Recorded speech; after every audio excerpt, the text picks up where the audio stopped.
Okay, everybody, welcome back to the Lechtech Moser podcast. We continue the Pele Yoeitz. We are on page 252 in the Art Scroll. We are on day 87 of Hachzik, jumping right in. We continue with the Indian of Chashad, of being suspicious, and now the Pele Yoeitz provides practical advice for someone who has to eat in questionable circumstances. A person who is in doubt and he has to eat somewhere where the food is not 100% sure, the standards of Kashrus, etc. So what should he do? At least let him do what he can to some extent. Ask if you can, and ask if they didn't warm anything up. And if you're in a place where it's mamish impossible and you can't ask these questions, they're going to be offended or for whatever the reason is, then, because you can come to insulting, and this is something that we've discussed in the past, where you have the concept of gatzas char b'efseda, there's to be mabim b'chaver b'rabim, or to embarrass someone, or to show that you're doubtful of their standards, can be very insulting. So what should you do? Then try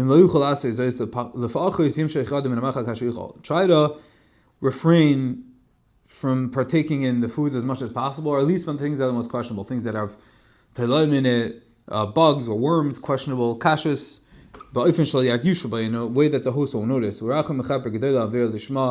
And if he must partake for some reason or another, then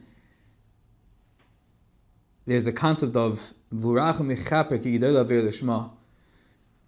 even a prohibition that was done for the sake of Shemayim is truly great, and therefore you have to make sure that be very sensitive on both ends, because you don't want to embarrass them, you don't want to insult, but at the same time you can't eat. And even if you're doing it lishma, I don't want to offend them, I don't want to hurt anyone's feelings, but at the same time you're treading on a very thin slate of ice over here, and you might crack, and you have to weigh and balance and be very careful. But at the end of the day, even if it's an avera that's done with the greatest intentions, but the mice, it's a tremendous avera.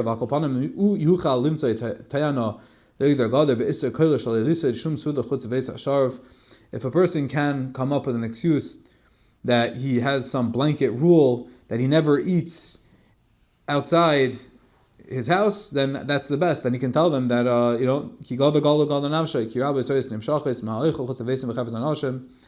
that a person can save himself from a lot of these questionable situations where he can go and he's not insulting anyone. He can say, I never eat in anybody's house. So that's some sort of eitz over here. And now the Pele Yoeitz closes this topic with an observation on eating only in one's home. On Pesach, it's very common, people don't mish and don't eat in other people's houses. There's no worry about suspicion, about being haughty or being a balgaiva.